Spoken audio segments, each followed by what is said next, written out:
Assalamualaikum warahmatullahi wabarakatuh. Berjumpa lagi dengan saya, Arvin Evriani, pada pembelajaran statistika dasar. Pada video kali ini, saya akan menjelaskan tentang kemencengan atau kecondongan yang disebut juga dengan skewness. Nah, tapi sebelum mulai video, alangkah baiknya kalian like, comment, and subscribe channel ini agar tidak ketinggalan dengan info-info selanjutnya. Silakan ya. Oke, kita lanjut saja. Apa sih itu kemencengan atau kecondongan ataupun skewness?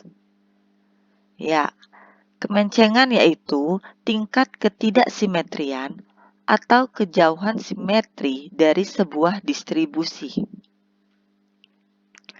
Sebuah distribusi yang tidak simetri akan memiliki rata-rata, median, dan modus yang tidak sama besarnya. Atau sering juga disebut dengan X-bar, tidak sama dengan median, tidak sama dengan modus. Sehingga distribusi akan terkonsentrasi pada salah satu sisi dan kurvanya akan menceng. Jika distribusi memiliki ekor yang lebih panjang ke kanan daripada yang ke kiri, maka distribusi tersebut menceng ke kanan atau memiliki kemencengan positif.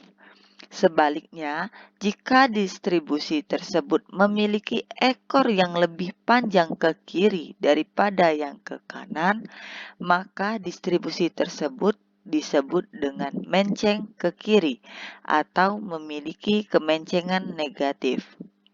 Nah, menceng ke kanan maupun menceng ke kiri dapat kita lihat pada gambar kurva berikut.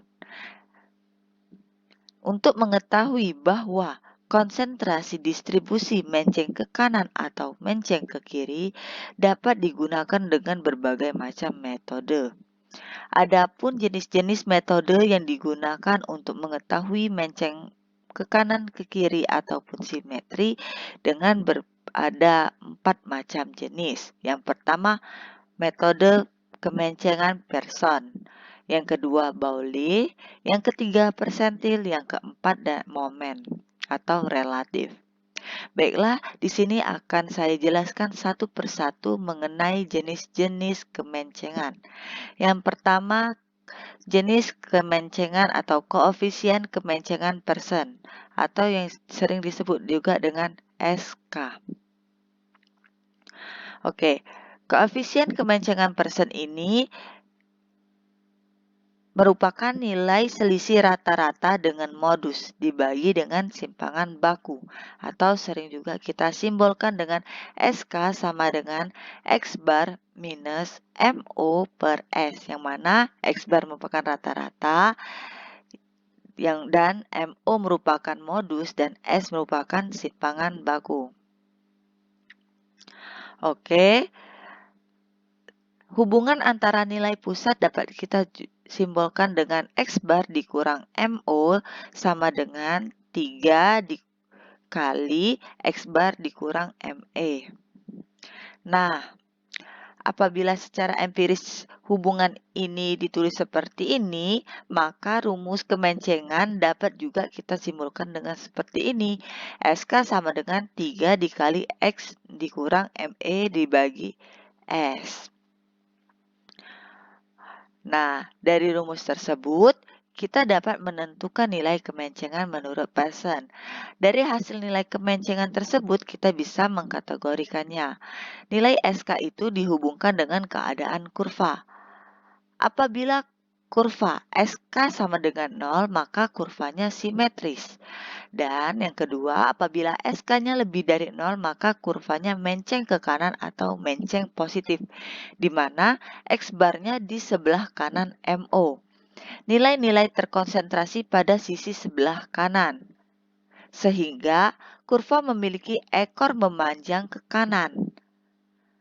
Nah, sedangkan yang ketiga, SK kurang dari 0, maka kurva menceng ke kiri atau menceng negatif, yang mana X bar di sebelah kiri MO atau di sebelah kiri modus. Nilai-nilai terkonsentrasi pada sisi sebelah kiri. yang mana kurva memiliki ekor memanjang ke kiri. Oke, selanjutnya koefisien kemencengan Bowley atau disebut juga dengan SKB. Koefisien kemencengan Bowley ini berdasarkan pada hubungan kuartil Q1, Q2, dan Q3 dari sebuah distribusi. Nah, bisa disimbolkan dengan seperti ini. SKB sama dengan Q3 dikurang Q2, kemudian dikurangkan dengan Q2 dikurang Q1, dibagi dengan Q3 dikurang Q2 ditambah Q2 dikurang Q1. Atau bisa juga apabila ini kita sederhanakan menjadi SK sama dengan Q3 dikurang 2 Q2 ditambah Q1 per Q3 dikurang Q1. Adapun koefisien kemencengan Bowley ini sering juga dengan kuartil koefisien kemencengan.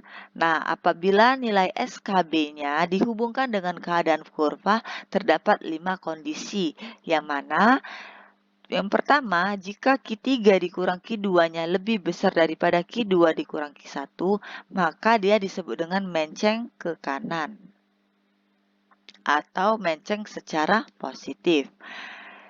Yang kedua, jika Q3 dikurang Q2 kurang dari Q2 dikurang Q1, maka dia menceng ke kiri atau menceng negatif. Yang ketiga, SKB-nya positif apabila dia menceng ke kanan. Yang keempat, SKB-nya negatif apabila dia menceng ke kiri. Nah, yang kelima, SKB-nya sama dengan plus minus 0,1. Itu artinya dia menceng tidak berarti. Sedangkan apabila SKB-nya lebih dari 0,3, berarti dia mencengnya berarti. Nah, selanjutnya kita akan menjelaskan tentang koefisien kemencengan persentil. Kalau tadi koefisien kemencengan menurut Bowley menggunakan kuartil, tapi kalau koefisien kemencengan persentil dia berdasarkan hubungan antar persentil P90, P50, dan P10 dari sebuah distribusi. Nah, adapun dirumuskan dengan SKP sama dengan P90 dikurang P50 dikurang P50 dikurang P10 per P50 dikurang P10. Hampir sama ya dengan koefisien kemencengan Bowley. Hanya saja di sini menggunakan persentil dan pembaginya yang berbeda. Begitupun apabila kita sederhanakan hasilnya rumusnya seperti ini.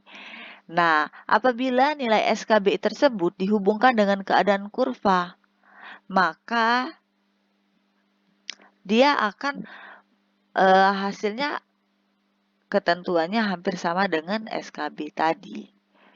Nah, selanjutnya jenis koefisien kemencengan yang keempat yaitu koefisien kemencengan momen atau relatif atau disebut juga dengan alfa 3.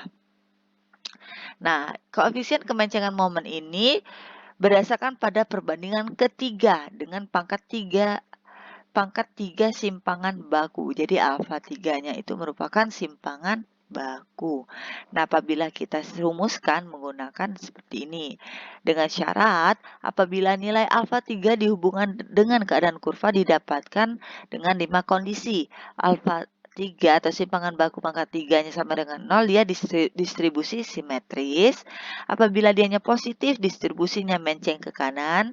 Apabila dia negatif, distribusinya menceng ke kiri. Apabila dianya lebih dari plus minus 0,5, dianya distribusinya sangat menceng. Itu menurut Carl-Pearson. Tapi kalau dianya pangkat 3-nya atau distribusinya bervariasi antara lebih besar atau kurang dari 2 atau plus minus 2, distribusinya yang menceng, atau itu menurut Kenny dan Keeping. Jadi antara Pearson, Kenny, dan Keeping itu berbeda ya. Nah, untuk koefisien kemencengan momen atau relatif dibagi menjadi dua.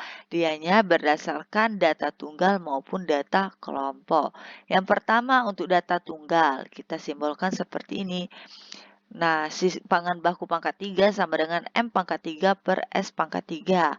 Yang mana M pangkat 3 itu 1/N dari sigma dari X min X bar. X itu data ke I, X bar itu rata-rata. Dipangkatkan 3 dibagi S-nya simpangan baku.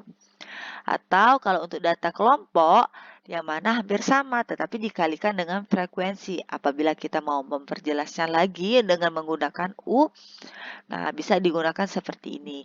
C pangkat 3 per S pangkat 3 sama dengan sigma FU pangkat 3 per N dikurang 3 dikali sigma FU pangkat 3 per N dikali sigma FU per N ditambah 2 kali sigma FU per N dipangkatkan 3. Nah, ini merupakan rumus dari koefisien kemencengan momen atau kemencengan relatif. Nah, baiklah, di sini saya akan memberikan suatu contoh. Misalkan, di sini ada nilai uji statistika MTK 1. Adapun nilainya seperti berikut. Nah, diminta tentukan nilai SK dan ujilah arah kemencengannya. Gunakan kedua rumus tersebut. Nah, saya di sini minta menggunakan kemencengan persen yang pertama ya. Nah, terus diminta juga menggambarkan kurvanya. Nah, di sini kita perhatikan. Nilai ujian dan frekuensinya kita tulis terlebih dahulu. Lalu kita menentukan nilai X-nya. X itu merupakan nilai tengah dari nilai ujian yang ini. Jadi nilai tengah antara 31 sampai 40 yaitu 35,5 dan seterusnya kita cari. Lalu bagaimana kita menentukan nilai U? Nilai U ini diperoleh dengan cara melihat frekuensi terbesar. Nah, yang mana frekuensi terbesarnya 11. Nah, frekuensi terbesar ini menjadi patokan ya dimisalkan dengan titik tengahnya 0. Lalu naik ke atas min 1, min 2, min 3, dan min 4. Dan lanjutnya setelah itu 1 dan 2. Jadi kalau misalnya nilai terbesarnya di sini 8 atau 18 berarti di sini 0-nya. Nah, selanjutnya kita cari nilai U kuadrat. Tinggal kita kuadratkan nilai U-nya dari sini. Min 4 dikuadratkan 16 dan seterusnya. FU berarti frekuensi dikali U. F-nya 4, U-nya min 4. Berarti 4 dikali min 4, min 16. Sedangkan selanjutnya kita cari juga dan seterusnya. Lalu FU di kuadrat. Berarti frekuensi dikali U kuadrat 4 dikali 16, 64 dan seterusnya. Lalu kita tentukan nilai X barnya dengan cara seperti ini. M ditambah C dikali sigma FU per sigma F. Tinggal kita substitusikan saja. Yang mana nilai M itu merupakan nilai yang terletak di nilai terbesar tadi. Kita cari nilai X barnya, M itu 75,5. Dan C itu merupakan panjang kelas yaitu 10. Tinggal kita substitusikan, lalu diperoleh X barnya 67,5. Itu mencari nilai rata-ratanya ya. Lalu kita mencari simpangan baku. Simpangan baku S sama dengan C akar dari sigma FU kuadrat per N dikurang sigma FU per N dikuadratkan. Lalu kita substitusikan nilainya. Nah, setelah itu nilai S-nya diperoleh 16,2. Setelah X bar dan S diperoleh, kita bisa mencari median. Median juga menggunakan rumus ini seperti yang kita pelajari pada video-video sebelumnya. Lalu kita sederhanakan hasilnya seperti ini dan modus kita cari juga. Nah, yang mana D1 itu merupakan kelas modus berarti 11, D1 berarti 11 dikurang 8, 3, sedangkan D2 11 dikurang 7, 4. Maka apabila kalian lupa dengan cara mencari median dan modus, bisa kalian tonton video sebelumnya. Nah, lalu kelas modusnya diperoleh 74,78. Apabila X bar atau nilai rata-rata, simpangan baku, median, dan modusnya sudah diketahui, kita bisa mencari nilai koefisien kemencengan dari person ya dengan rumus SK sama dengan X bar dikurang MU per S, tinggal kita substitusikan sehingga diperoleh SK-nya negatif 0,44. Nah, karena person tadi ada dua rumus, kita coba juga dengan rumus yang kedua. SK sama dengan 3 dikali X min ME per S, yang mana kita substitusikan seperti ini, maka diperoleh SK-nya minus 0,56. Nah, antara rumus pertama dan rumus kedua diperoleh SK-nya dengan hasil negatif, yang berarti nilai SK-nya negatif atau dengan nilai minus 0,46 atau minus 0,56, maka kurva itu menceng ke kiri atau negatif. Karena SK-nya kurang dari 0, maka nilai konsentrasinya di sebelah kiri atau kurvanya memiliki ekor memanjang ke kiri. Nah, sedangkan apabila kita gambarkan seperti ini, ya dia memencongnya ke arah kiri. Nah, untuk koefisien kemencengan yang lain seperti Bole, persentil, dan kemencengan momen bisa kalian cari menggunakan rumus yang sudah diberikan sebelumnya. Nah, itu saja mengenai kemencengan. Terdapat 4 macam kemencengan. Semoga video ini bermanfaat. Jangan lupa like, comment, and subscribe channel ini agar tidak ketinggalan dengan video-video selanjutnya. Terima kasih. Wassalamualaikum warahmatullahi wabarakatuh. Bye-bye. Sampai jumpa di video selanjutnya.